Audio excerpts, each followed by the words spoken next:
আসসালামু আলাইকুম, welcome to daffodil academy. আমি আনিসুর রহমান, কম্পিউটার বিজ্ঞান ও প্রকৌশল বিভাগ, বরিশাল বিশ্ববিদ্যালয়।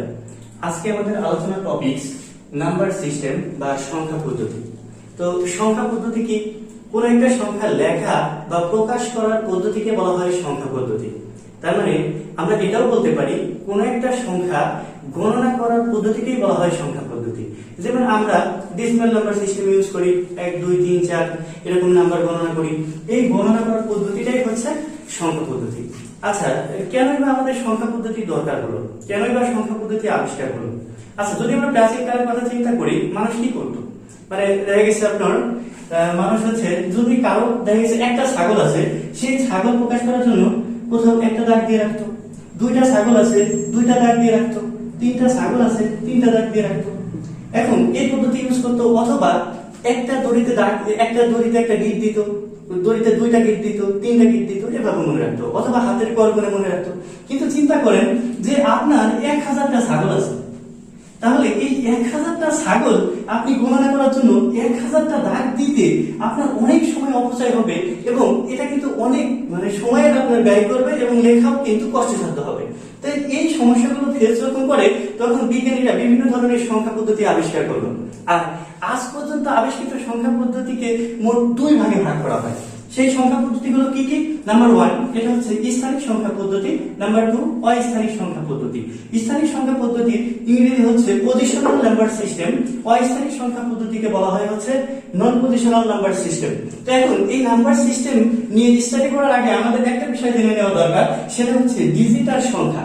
তো ডিজিট কি বা হচ্ছে ডিজিট বা অঙ্ক কি, এগুলো আমরা ছোটবেলায় পড়েছি, যদিও জানি, তারপরে আমি বোঝার সুবিধার্থে একটু বলে দিচ্ছি যে সংখ্যার সংক্ষিপ্ত রূপকে বলা হয় ডিজিট, অথবা আমি বলতে পারি যে সংখ্যার মধ্যে যে প্রতীকগুলো থাকে সেগুলো বলা হয় হচ্ছে ডিজিট। তো কেমন? যেমন আমি একটা সংখ্যা লিখলাম হচ্ছে 232। এই 232 এর 2 3 আবার এই 2, এগুলো এক একটাকে বলা হয় হচ্ছে কি ডিজিট। তার মানে এগুলো হচ্ছে কি সংখ্যার মধ্যে যে সংক্ষিপ্ত রূপ, তাহলে সংখ্যার সংক্ষিপ্ত রূপকে বলা হয় হচ্ছে কি ডিজিট।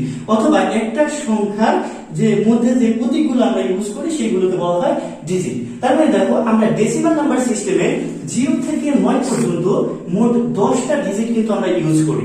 তার মানে ডেসিমাল সিস্টেমে আমরা যে নাম্বার সিস্টেমে গণনা করি, যেমন তুমি যদি বলো 1001, তাহলে দেখো এখানে 1 একটা ডিজিট, 0 একটা ডিজিট, 0 একটা ডিজিট, 1 একটা ডিজিট। তার মানে একটা বিষয় কিন্তু লক্ষণীয় যে আমরা সব ডিজিটকেই সংখ্যা বলতে পারবো। কারণ হচ্ছে 0 1 2 3 যখন আমরা গণনা করি, এগুলোকে আমরা ডিজিটও বলতে পারবো, সংখ্যা বলতে পারবো। তার মানে আমাদের ডিজিট হচ্ছে 0 থেকে 9 পর্যন্ত, আর আমাদের সংখ্যাটা হচ্ছে কত পর্যন্ত, মানে 9 পরে যদি 10 আমরা বলি, এই 10কে কিন্তু তখন আর আমরা ডেসিমাল নাম্বার সিস্টেমে ডিজিট বলতে পারবো না। কারণ হচ্ছে এই ডেসিমাল নাম্বার সিস্টেমের এই এক একটা ডিজিট 0 একটা ডিজিট, তখন এটাকে আমাদের বলা হবে কি সংখ্যা। তার মানে আমরা কি বুঝতে পারলাম যে সকল ডিজিটই সংখ্যা, কিন্তু সকল সংখ্যাই ডিজিট নয়।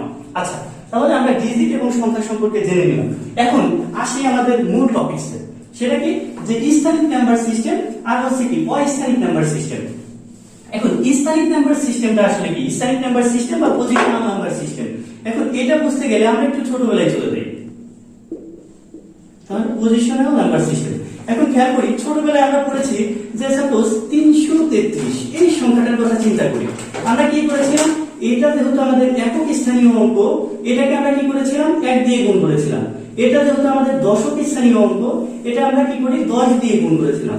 আবার এটা যেহেতু শতক স্থানীয় অঙ্ক, এটাকে আমরা কি করেছিলাম? 100 দিয়ে গুণ করেছিলাম। তার মানে প্রত্যেকটা ডিজিটের স্থানীয় মান আমরা এভাবে বের করেছিলাম। এখন এটা যদি একক স্থানীয় অঙ্ক, 1 দিয়ে গুণ করলে হয় 3 একে 3, আর এখানে 10 দিয়ে গুণ করলে হয় 3 10 30, আর এটাকে যদি আমরা 100 দিয়ে গুণ করি তাহলে হয় কি 300। তাহলে এইগুলোর যোগফলই আমাদের বের হয়েছিল কিন্তু 333।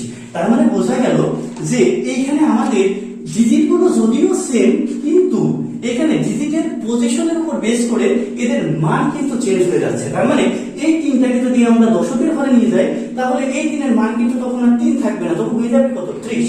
তাই দেখো যে ডিজিটের মান যদিও সেম, কিন্তু ডিজিটের স্থানের উপর বেস করে নাম্বারটা চেঞ্জ হয়ে যাচ্ছে। তার মানে যে সংখ্যা পদ্ধতিতে ডিজিটের মানের পাশাপাশি স্থানেরও মান থাকে, তাকে বলা হয় পজিশনাল নাম্বার সিস্টেম। তার মানে পজিশনাল নাম্বার সিস্টেমের আবার প্রকারভেদ আছে, যেমন হচ্ছে decimal number system, octal number system, binary number system এবং হেক্সাডেসিমাল নাম্বার সিস্টেম। এখন অস্থানিক নাম্বার সিস্টেম, এখন ওয়াই স্থানিক নাম্বার সিস্টেম ভেরি সিম্পল। তাহলে যেহেতু আমরা পজিশনাল নাম্বার সিস্টেম কি এটা জানি, সেই পজিশনাল নাম্বার সিস্টেম কি যে ডিজিটের পাশাপাশি স্থানেরও মান থাকে তাকে বলে পজিশনাল নাম্বার সিস্টেম। তাহলে ওয়াই স্থানিক নাম্বার সিস্টেম বা নন পজিশনাল নাম্বার সিস্টেম কি হবে, যে এটা শুধু ডিজিটের মান থাকবে কিন্তু স্থানিক কোনো মান থাকবে না। তাহলে নন পজিশনাল নাম্বার সিস্টেম কি হবে, যে এটা ডিজিটের নাম্বার থাকবে কিন্তু পজিশনের কোনো নাম্বার থাকবে না, অর্থাৎ স্থানের কোনো মান থাকবে না। এখন পজিশনের নাম্বার মানে আমাদের ডিজিটের মান থাকবে কিন্তু পজিশনের কোনো মান থাকবে না। এখন এরকম একটা সংখ্যা পদ্ধতি হইতে পারে কি, যেমন হচ্ছে আমরা রোমান সংখ্যা আমরা পড়েছি, যেমন রোমান সংখ্যা 1 যদি 2 কথা চিন্তা করি তার মানে এইটার মান 1 এটার মান 1 1 মিলে হয় 2। তারপর আবার কি যদি 3 এর কথা চিন্তা করি 3, তাহলে এটার মান 1 এটার মান 1 এটার মান 1, এটা আগে করে দিলে কি মান চেঞ্জ হবে, চেঞ্জ কিন্তু হবে না, তার মানে এটার মান কিন্তু সবসময় 1ই থাকে। আবার দেখো 4, এখন এটার মান হচ্ছে 5, এটা যেহেতু আগে দেওয়া এজন্য 1 বিয়োগ, এখানে কিন্তু মানের চেঞ্জ হচ্ছে না, অর্থাৎ এখানে আমাদের পজিশনের উপর নাম্বার কোনো মানে ডিপেন্ড করে না, অর্থাৎ পজিশনের উপর আমাদের স্থানীয় কোনো মান থাকে না, অর্থাৎ এখানে শুধু ডিজিটালি মান থাকে পজিশনের মান থাকে না, কিন্তু এটা কি থাকে পজিশনের মান থাকে ডিজিটালও মান থাকে। তাহলে আমরা কি শিখলাম, সংখ্যা পদ্ধতিটা হচ্ছে কি যে কোনো একটা সংখ্যা লেখা বা প্রকাশ করার পদ্ধতিকে বলা হয় সংখ্যা পদ্ধতি। আর সংখ্যা পদ্ধতি হচ্ছে দুই প্রকার, একটা হচ্ছে স্থানিক সংখ্যা পদ্ধতি আর একটা হচ্ছে অস্থানিক সংখ্যা পদ্ধতি। এখন স্থানিক সংখ্যা পদ্ধতি কি, যে সংখ্যা পদ্ধতিতে কোনো একটা সংখ্যার যে ডিজিটের পাশাপাশি এর হচ্ছে কি পজিশনের মান থাকে, অর্থাৎ স্থানিক মান থাকে, তাকে বলা হয় পজিশনাল নাম্বার সিস্টেম।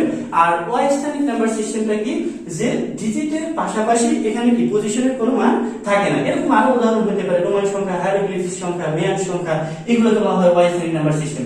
এখানে তোমাদের এমসিকিউ আসে যে নিচে কোনটি অস্থানিক নাম্বার সিস্টেম, সেটা হইতে পারে কি যে মেয়ান সংখ্যা পজিশনাল নাম্বার সিস্টেম বা মেয়ান সংখ্যা, তারপর আবার হইতে কি হায়ারোগ্লিফিক সংখ্যা অথবা হচ্ছে রোমান সংখ্যা, এই তিনটা হচ্ছে কি নন পজিশনাল নাম্বার সিস্টেম। এখন নন পজিশনাল নিয়ে আর বইয়ে কোনো কথা নেই, এখন আমাদের আছে কি পজিশনাল নাম্বার সিস্টেম। এখন আমাদের বইয়ে দেখবেন সুন্দর করে লেখা আছে যে কি যে পজিশনাল নাম্বার সিস্টেম হচ্ছে কি চার ধরনের পজিশনাল নাম্বার সিস্টেম আমরা ইউজ করি। নাম্বার 1 সেটা হচ্ছে কি বাইনারি নাম্বার সিস্টেম। নাম্বার 2 হচ্ছে octal number system. Number 3 decimal number system. Number 4 hexadecimal number system. তাহলে একটা বিষয় খেয়াল করো যে এখানে এই যে ডেসিমাল নাম্বার সিস্টেম বা হচ্ছে দশমিক সংখ্যা পদ্ধতি, এটার আরেকটা নাম আছে, সেটা হচ্ছে প্রচলিত সংখ্যা পদ্ধতি, কারণ আমরা এইটাই এখন বর্তমানে ইউজ করি। এখন খেয়াল করো বাইনারি নাম্বার সিস্টেমটা কি, যে সংখ্যা পদ্ধতির বেস সংখ্যা 2 তাকে বলা হয় বাইনারি নাম্বার সিস্টেম। তাহলে বেস সংখ্যা 2, বেস সংখ্যা কত 2। এখন একটা বিষয় খেয়াল করো যে বেস সংখ্যা 2 অর্থাৎ বেসটা এবার কি, বেসটা হচ্ছে কোন একটা নাম্বার সিস্টেমে যতগুলো মৌলিক প্রতীক ব্যবহার করা হয় বা যতগুলো ডিজিট ব্যবহার করা হয় সেটা হচ্ছে কি তার বেস। তার মানে খেয়াল করো আমাদের বাইনারি সংখ্যা পদ্ধতির বেস যেহেতু 2, এর ডিজিট হবে কয়টা, 2টা। ডিজিট হবে কয়টা, 2টি। তার মানে যে সংখ্যা পদ্ধতির বেস যত তার ডিজিট সংখ্যা তত। তার মানে এখন অক্টাল সংখ্যা পদ্ধতি কি, যে সংখ্যা পদ্ধতির বেস সংখ্যা হচ্ছে 8 তাকে বলা হয় অক্টাল সংখ্যা পদ্ধতি। যেহেতু এর বেস 8, এর ডিজিট হবে কয়টা, এর ডিজিট হবে 8টি। তারপরে আবার একটু খেয়াল করি, তারপরে যে সংখ্যা পদ্ধতির বেস হচ্ছে 10 তাকে বলা হয় ডেসিমাল নাম্বার সিস্টেম এবং এর ডিজিট হবে কয়টা, 10টি। আচ্ছা আবার খেয়াল করি যে সংখ্যা পদ্ধতির বেস সংখ্যা 16 তাকে বলা হয় হেক্সাডেসিমাল নাম্বার সিস্টেম এবং এর ডিজিট হবে কয়টা, 16টা। এখন ডিজিট শুরু হয় সব সময় কি থেকে, 0 থেকে। ডিজিট শুরু হয় সব সময় কি থেকে, 0 থেকে।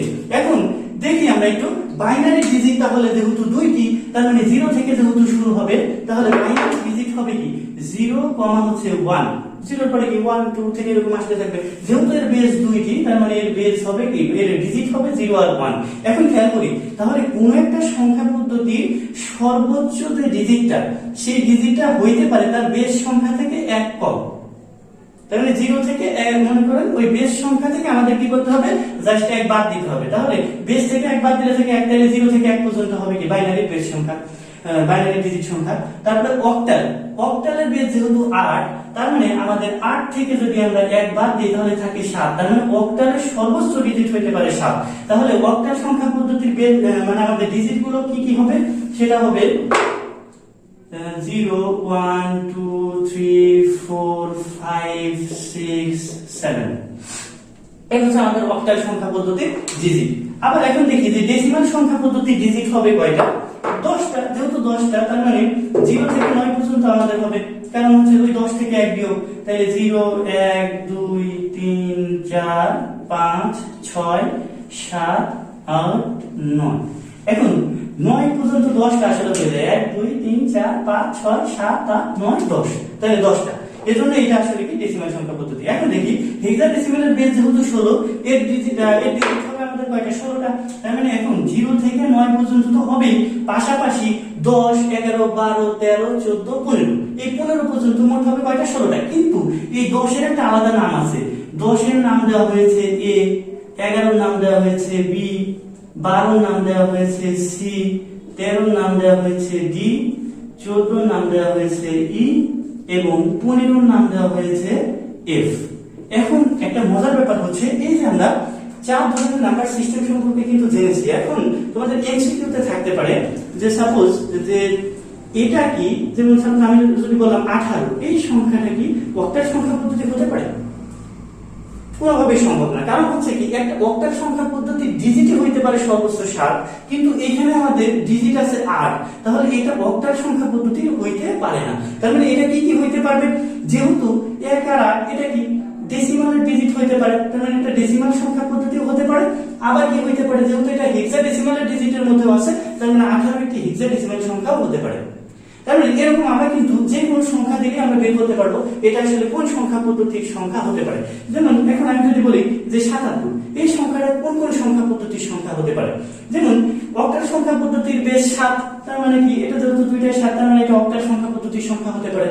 কিন্তু এটা কি বাইনারি হওয়া পসিবল? বাইনারি সর্বোচ্চ ডিজিট হইতে পারে 1, তার মানে এটা বাইনারি সংখ্যা পদ্ধতির কোনো সংখ্যা হইতে পারে না। এখন খেয়াল করি ডেসিমাল সংখ্যা পদ্ধতির মধ্যে এখানেও 7 আছে, তার মানে এটাও কি হইতে পারে, আমাদের ডেসিমাল সংখ্যা পদ্ধতিও হইতে পারে। হেক্সাডেসিমাল সংখ্যা পদ্ধতির মধ্যে কি আমাদের 7 আছে? অবভিয়াসলি আছে, তার মানে এটা আমাদের হেক্সাডেসিমাল সংখ্যা পদ্ধতিও হতে পারে। এখন খেয়াল করি যদি আমাদের এরকম থাকে 9a, এই সংখ্যাটা কি আমাদের কি কি সংখ্যা পদ্ধতি হতে পারে? এখানে এ একটা ডিজিট আছে, দেখো এই এ ডিজিটটা শুধু হইতে পারে হেক্সাডেসিমালের, তার মানে এটা আমাদের শুধু হেক্সাডেসিমাল সংখ্যা পদ্ধতির সংখ্যাই হতে পারবে, বাকিগুলো হতে পারবে না। That's all for today.